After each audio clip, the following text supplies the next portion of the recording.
So I was at this dinner party last week, right? Yeah. And I'm sitting across from this couple. They've got their first baby.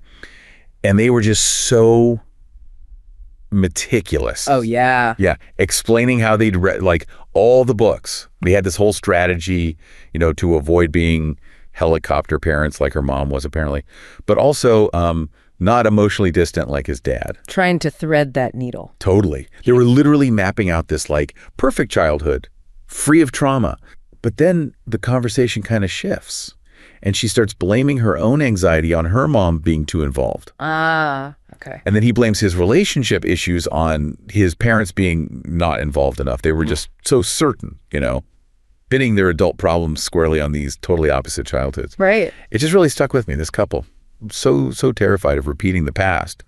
But it made me wonder, are they just kind of creating the exact story their own kid is going to tell about them someday? That anecdote, it just perfectly captures the dilemma we're digging into today, doesn't it? We live in this culture that's just, saturated with the idea that our parents are the main reason, maybe the only reason for all our adult problems. We're constantly, told to look back, analyze our childhoods to figure out why we're unhappy now.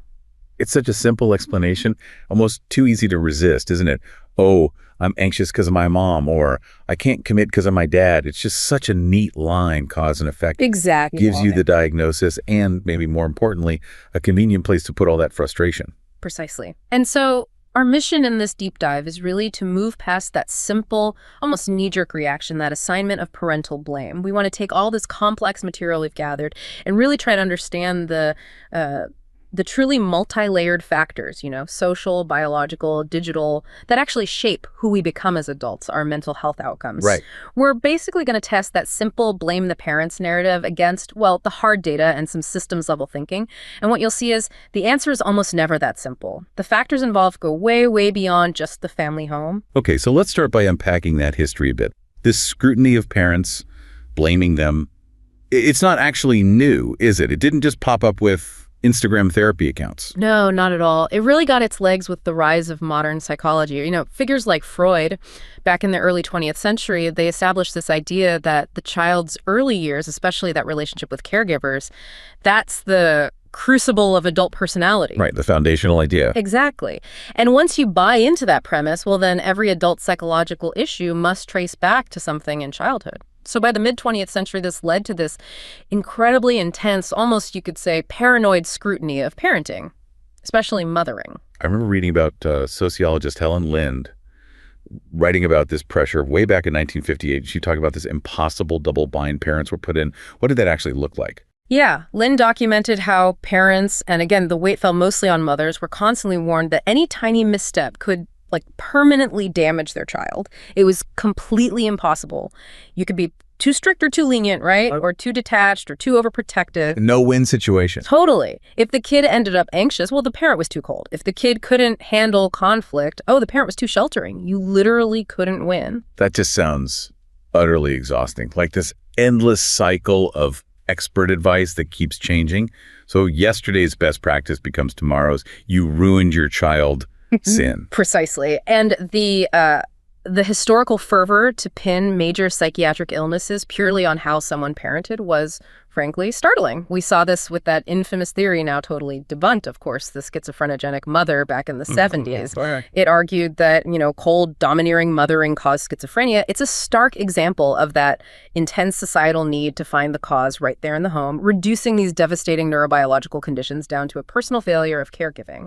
And even though we've moved past that specific theory, the underlying cultural instinct remains, doesn't it? That tendency to blame the most immediate source. It absolutely does. That historical pressure cooker really sets the stage for today. But now the stakes feel even higher because we're broadcasting these diagnoses instantly, everywhere. Think about a young person, maybe like the woman we're calling Maya. Mm-hmm. She's in college, feeling maybe some general anxiety, nothing too defined. Okay. But then her algorithm starts feeding her this constant stream of videos. 5 signs your mother is a gaslighter. How to know you're the victim of a narcissistic father. Right, the TikTok diagnosis. Exactly. And that's the modern phenomenon, what some researchers call concept creep. These terms, trauma, abuse, dysfunction, they've rightly become part of our popular vocabulary. But in the digital space, the clinical definitions just stretch and stretch. Yeah, the line between just like normal family friction, Yeah. criticism, unwanted advice, arguments about expectations and actual trauma or emotional abuse, it gets really blurry online. Totally blurred. And social media just boils down these incredibly complex relationships, like a whole lifetime of interactions, into a simple viral checklist. You watch a 60-second video, and suddenly you've got the perfect label for your mom. And the solution is often just as simple, right? Yes. And the cultural impact is just massive. I mean, content tagged with the hashtag toxic family has over 2 billion views. Social media doesn't just diagnose the problem, it hands you the solution on a plate, going no contact. It's presented, even normalized, as this essential act of self-care. Which ties into a much bigger cultural shift, doesn't it? Towards this intense individualism. Absolutely. Our society, especially here in the West, increasingly prioritizes personal happiness, emotional optimization, often over more traditional values like, filial duty or looking out for the group. So the thinking becomes, if I feel like my parent is limiting my potential or my happiness, then walking away isn't just justified, it's almost required for my own well-being. The relationship turns transactional. The transaction becomes key. In previous generations, you might have maintained that relationship out of a sense of duty, regardless of the personal cost. Today, the primary function of the relationship has to be serving your emotional and psychological well-being. Which gives the individual agency, sure, but the risk, as critics point out, is that the algorithm serves up this simple, very compelling villain, the parents, to explain pain that's often really deep and multifaceted. It kind of short-circuits the hard work of, say, conflict resolution or trying to find complex reconciliation, and just offers a clean break instead. It's really fascinating how much our willingness to even consider blaming parents seems tied to our culture, to where we live. This individualistic approach is so strong here in the U.S., but it's definitely not the only way, is it? Oh, far from it. The U.S. is really an outlier in its level of individualism. Adult kids here have zero legal obligation to support their parents, and frankly, estrangement is pretty culturally common, or at least openly discussed. Compare that to Europe. Familial obligation there, while maybe not as intense as in East Asia, it's still more tangible. Take Germany, for example. They have laws that can actually require adult children to financially support their aging parents, even if they're totally estranged. Wow. I can just imagine the reaction to that in the U.S. Yeah. People would see it as a huge infringement on personal freedom, financial freedom. Absolutely. And the contrast gets even sharper when you look at East Asia countries like China or Korea. Filial piety there isn't just a nice idea, it's a core Confucian value. Deeply embedded. Deeply. It dictates profound respect, obedience, care for parents and elders, openly blaming your parents. It's heavily stigmatized. There's this deep cultural emphasis on maintaining family harmony. The proverb, filial sons do not dwell on the faults of their parents. That sums it up perfectly. It's just a completely different moral framework. It really is. And in China, this expectation is actually backed by law. They introduced the Elderly Rights Law back in 2013. It makes it a legal duty for adult children to visit and care for their aging parents. Legally mandated visits. Yeah. It highlights that fundamental difference. The West tends to prioritize individual relief, psychological protection, even if that means cutting ties. Collectivist cultures tend to prioritize family unity, loyalty, sometimes even if it means swallowing some of that individual psychological pain. So it really shows that this whole debate about parental blame isn't just psychological. It's deeply cultural, structural, even moral, shaped by the lens we grew up looking through. Precisely. Okay, so we've got the cultural shaping of blame down. Now let's shift gears to biology, because this gives us that first really big argument against parenting being the only factor, right? The idea that the child isn't just a blank slate, like those sisters we talked about, Sarah and Emily. Raised in the exact same house, same parents loving, maybe a bit disorganized, but Sarah grows up resilient, handles things fine. Emily, though, develops severe anxiety, looking back at the same childhood and seeing it as total chaos. Right, and that phenomenon, identical parenting, radically different outcomes, that's precisely why modern developmental psychology had to look beyond just parental input. If parenting was the only thing that mattered, that just wouldn't happen. So the difference is temperament. The core difference there is temperament, yes. Okay, so define that for us. What exactly is that biological starting point? So temperament is basically defined as these early appearing variations in emotional reactivity and, crucially, self-regulation. It's the inherent biologically influenced filter through which a child experiences everything around them. Like their baseline settings. Kind of, yeah. It's heavily influenced by genetics, also unique environmental factors even before birth. And it determines things like how sensitive a child is to stress, to noise, to changes in routine, to emotional cues from others. So the external input might be the same, the parent's behavior, but the internal processor, the child's system, is fundamentally different. Exactly right. And research tends to group these innate differences into a few core dimensions that are pretty good predictors of later behavior and resilience. Okay. So first, there's negative affectivity. This is basically a predisposition towards feeling negative emotions more readily. Anger, fear, anxiety, sadness. A child high in this is just naturally going to be more prone to worry. Makes sense. Second is effortful control. Now, this one is really critical for resilience. It's a fundamental executive function, the ability to persist on tasks, pay attention, delay gratification, and importantly, regulate your own emotional responses. That sounds like a total superpower, especially if you're in a household that's maybe a bit chaotic. The kid with high effortful control can kind of manage it, ride the waves. Precisely, whereas the child with low effortful control gets overwhelmed by the same environment. Okay, and the third? The third is often called novelty-seeking or surgency. This is that tendency towards high energy, maybe some risk-taking, approach behavior, positive emotions. And when we map these temperaments, we see these really strong links to adult outcomes. For instance, low persistence, low effortful control, especially if it's combined with high novelties seeking that combination, links strongly to ADHD. Right. High negative affectivity, like in Emily's case, that strongly predicts later anxiety and depression. So the child's genetic temperamental predisposition really sets their vulnerability level almost regardless of the specific parenting they receive. Which brings us neatly to that integrated biopsychosocial model, which, as I understand it, moves us past that old simplistic nature versus nurture fight. Exactly. It shows how nurture, especially extreme nurture, like maltreatment, can actually leave a physical scar on nature. Okay, how does that work? This is where we really get into the lasting physical impact of adverse experiences. The model basically says you have a genetically driven predisposition, we call it the diathesis, which then interacts with severe environmental stress, like childhood abuse or neglect. And that interaction doesn't just cause emotional pain at the time, it physically changes the developing brain. Sometimes these changes happen years, even decades, before a full-blown disorder actually shows up. So what's the biological mechanism? How does that childhood stress literally, physically, restructure the brain? Well, it primarily centers on the HPA axis. That's the hypothalamic pituitary adrenal axis. Think of it as our body's main stress response system, like a very sensitive fire alarm. Got it. Now, when chronic stress happens, say constant unpredictability, fear, abuse, that HPA axis can become persistently sensitized. It gets hyper-reactive. It's like the firearm system gets stuck on high alert, ready to go off at the slightest thing. So the body's basically always running in that fight or flight mode, even when the actual danger isn't there anymore. Correct. And this chronic hyperactivation actually impairs the brain's ability to shut off the stress response.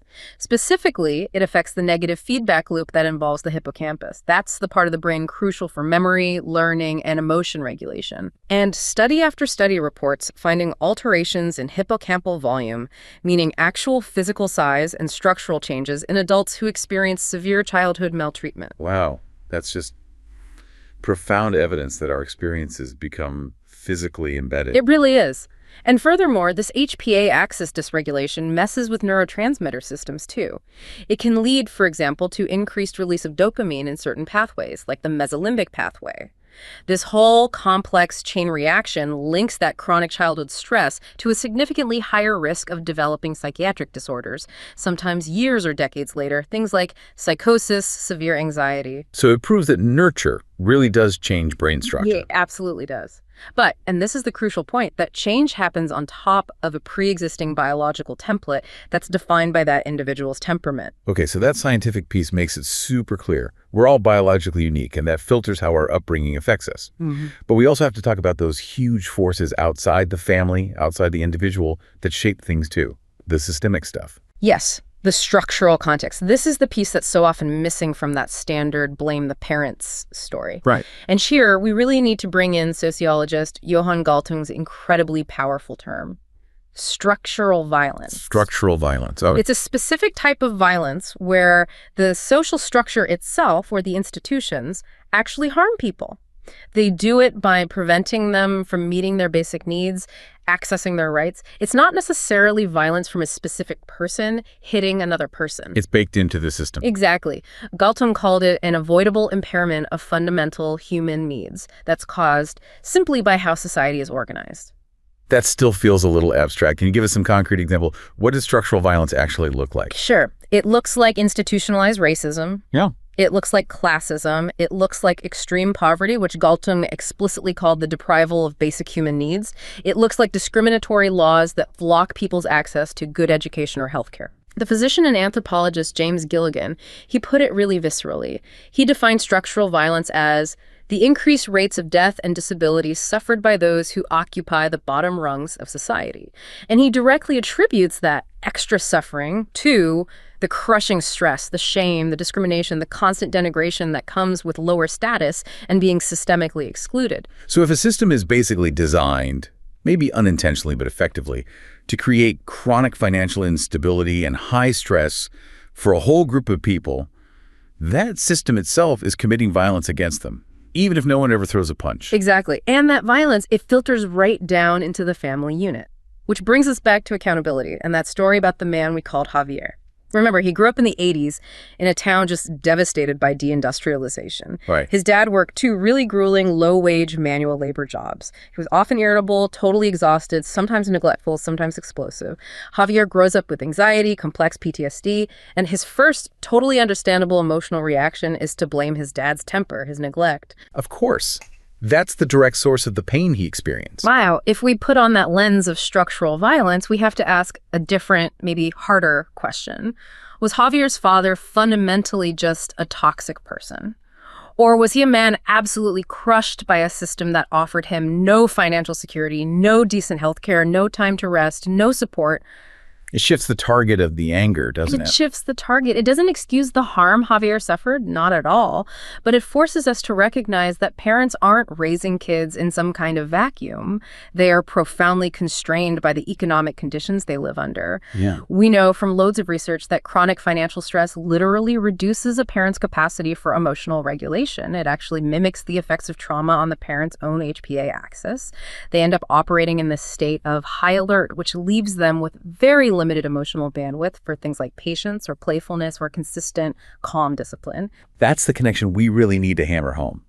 That external systemic stress drastically shrinks a caregiver's internal ability to provide that loving, regulated care everyone wants to give. It absolutely does. So when caregivers just lack the capacity to do better because they are drowning in systemic hardships, low wages, no affordable childcare, job insecurity, constant worry, the core issue isn't just some individual character flaw, it's systemic constraint. The problem isn't only about making bad choices, it's often about having severely limited choices. So going back to that couple I met at the dinner party, if they were living under that kind of constant duress, how could they possibly achieve that perfect childhood they were so carefully planning? The system itself might make it impossible for so many people. They probably couldn't. And this is exactly why organizations like the Frameworks Institute argue so strongly for shifting accountability upstream, moving towards structural solutions. Meaning, instead of only funding programs that try to, fix the parents with parenting classes, which often don't work well for families under extreme stress anyway, we need to push for policy-level fixes. Like what? Things like policies that promote financial stability, meaningful tax credits for families, universal paid leave so parents aren't forced back to work immediately, accessible, affordable mental health care. The goal is to fundamentally reduce that overload of stress on families in the first place.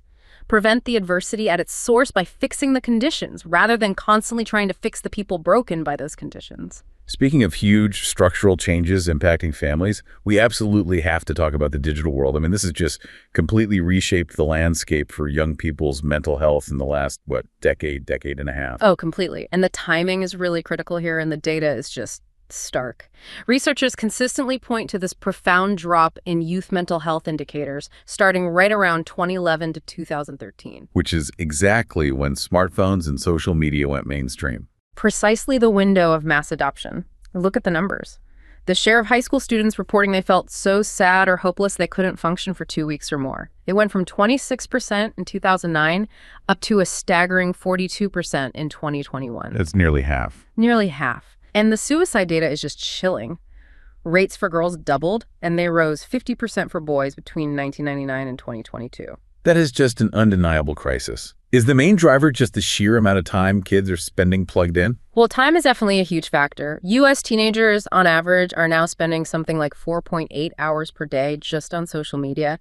And yeah, in the raw data, the correlation looks really strong. Teens using social media 5 or more hours a day, they were 2.5 times more likely to express suicidal thoughts, 2.4 times more likely to have a negative view of their own body. So which platforms seem to be having the biggest negative impact? Is it all social media equally? Well, some interesting new research is suggesting that the lion's share of the negative correlation might actually be coming from the video streaming apps, specifically YouTube and TikTok. Which is where kids spend most of their time now, right? Exactly. They account for the bulk of those huge usage numbers.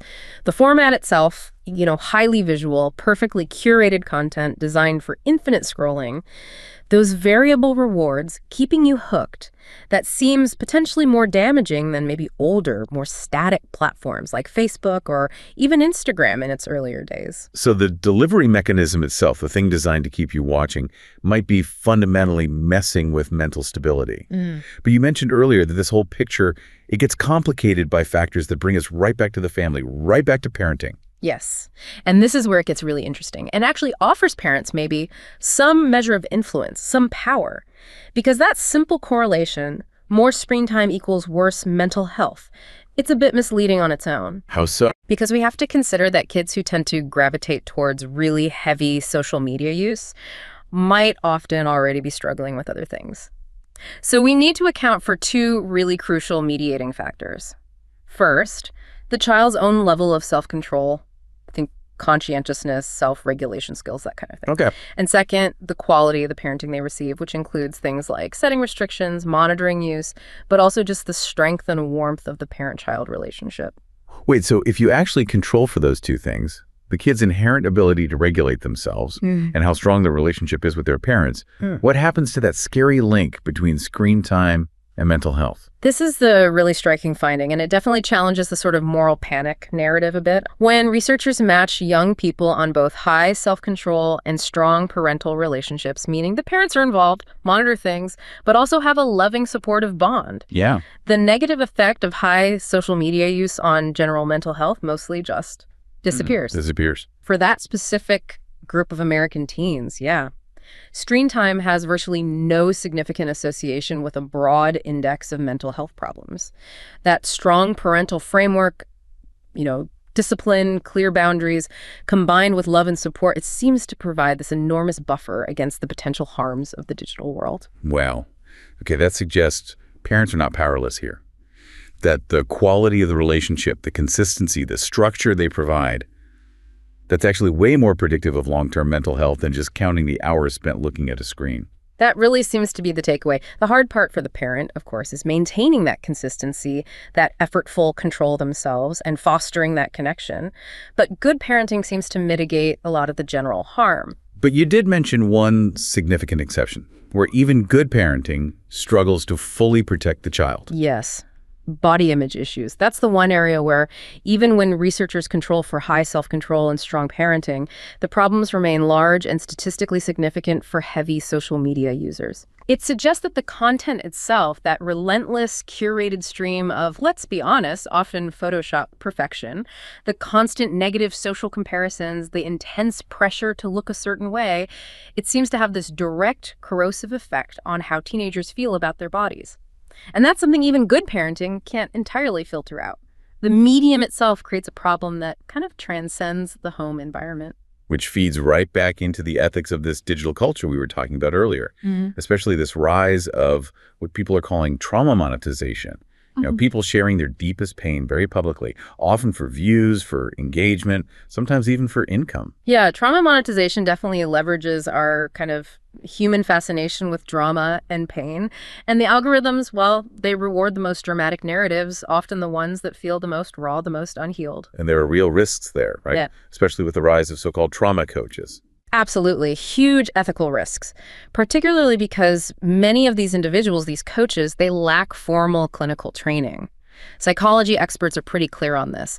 You really shouldn't be doing trauma therapy or intensive counseling unless you have, at minimum, a master's degree in a relevant field. Lived experience gives you empathy, sure, which is valuable, but it doesn't automatically give you the clinical skills needed to guide someone else safely through really deep psychological wounds. And what about the risks for the person doing the sharing, pouring their heart out online? Well, the danger is what often gets called trauma dumping. Sharing really raw, unhealed trauma very publicly, maybe breaking down crying on video, looking for that immediate hit of digital support. Experts warn this can be fundamentally destabilizing. It can be totally overwhelming for the person sharing. It can actually lead to more symptomatic behavior, not less. And maybe worst of all, it exposes your deepest vulnerabilities to the potential cruelty and judgment of the anonymous internet. If the goal is clinical education or maybe sober advocacy based on healed experience, that's one thing. But if it's driven by this raw, immediate need for love and validation, the digital space is just a really high-risk, profoundly impersonal place to seek that. Okay, so we've laid out this incredibly complex picture. Our adult struggles seem to be woven from this tapestry of temperament, genetics, those big systemic forces like structural violence, the cultural norms we swim in, and now this huge digital ecosystem. If the cause is that multifaceted, where does that leave us when we feel genuinely wounded, maybe angry at the parents who raised us? Yeah, that's the crux of it, isn't it? And it leads us right into what can become the trap of endless blame. Now, acknowledging the harm, the real harm that might have happened in our upbringing, that's absolutely a necessary first step for healing. You can't heal something you refuse to even name. Right. Got to face it first. But continually pinning all our adult problems solely on our parents, that can keep us locked in the past, locked in resentment. It basically sets up this external locus of control where we feel like we have no power. We essentially give away our agency to change our own story moving forward. That makes total sense. I mean, it's definitely easier to blame someone else than to do the really hard, often painful work of self-change. But what about situations where radical self-care, maybe even cutting ties, is necessary? When does taking responsibility slide into just blaming the victim, especially if someone experienced genuine abuse or severe neglect? That is the absolute core tension. It's a really difficult, delicate balance. The shift that therapists often recommend isn't about denying the past or saying it didn't matter. It's about deciding that the past, however painful, will not dictate the entirety of the future. So moving from just blaming, which, yes, gives you an easy target, to taking personal responsibility, that has to be done really carefully. Responsibility here means accountability for your response to what happened and for shaping your future. It does not mean taking blame for the initial trauma itself. Okay, so how do we actually walk that tightrope? How does someone find that difficult middle ground, honoring the reality of the harm without getting stuck being a permanent victim defined only by their past? Well, therapists often talk about a few constructive steps. The first one is trying to practice compassion with boundaries. Compassion with boundaries. Okay. Now, this does not mean excusing horrific abuse, let's be clear. But it's about attempting to see our parents not just as villains, but as flawed human beings who were likely constrained by their own histories, maybe their own lack of capacity, those systemic stresses we talked about. You try, if possible, to replace some of that raw rage with a more complex kind of empathy for what they might have gone through. And this sounds like the crucial part. But, and this is absolutely vital, empathy does not equal tolerating ongoing harm. You have to maintain firm, clear, non-negotiable boundaries to prevent being continuously injured now. That sounds like maybe the hardest part of the work, especially if the old family dynamic involved things like codependency or constant boundary violations. It requires building a whole new skill set. It absolutely does, which leads to the second step, reframing insight. Okay. We should use the understanding we gain about why our parents acted the way they did not as the final diagnosis, the end of the story, but as the starting point for developing new skills ourselves. You give an example? Sure. Like realizing, okay, I struggle with trust in relationships because my mom constantly betrayed my confidences when I was young. That insight isn't the end point. It's the cue that tells you, okay, the work I need to do today is to learn and practice mature, regulated trust-building skills. You honor the truth of where it came from, but you stop letting it dictate your present reality. Gotcha. Using the why to figure out the what now. Exactly. And finally, there's channeling some of that energy, maybe that anger about the systemic issues we discussed back in section 3. Like the structural violence piece. Yes, systemic action. If you recognize that you or your parents were harmed by a system that piled that overload of stress onto them, the same way Javier's father was crushed by economic forces beyond his control, then channel that understanding, that energy, into some form of public action. Maybe support policies or organizations working for better healthcare access or quality education or stronger social safety nets, things that actually address the structural forces that failed the previous generation. It's a way to constructively respond to that generational trauma by looking outwards, advocating for a better future for the parents and kids coming up now. So in the end, I think the main takeaway is that human development is just this incredibly massive, complex tapestry, right? It's woven from countless threads. Our genes, our innate temperament, the conditions of structural violence or privilege we're born into, the cultural messages we soak up, this wild digital ecosystem we're all navigating now. It is almost never, ever as simple as just bad parents equals bad outcomes. We are shaped by so much more than just what happened within the four walls of one single home. And maybe the ultimate goal of healing, then, isn't about finding the perfect explanation or the perfect person to blame. It's about acknowledging the whole truth of the past, the good, the bad, the complicated, the systemic constraints, but then actively choosing not to be its prisoner forever. Exactly. Healing means embracing accountability for our own future and maybe also working where we can to help create the conditions, social, economic, digital, that allow the next generation and the parents trying to raise them to truly thrive.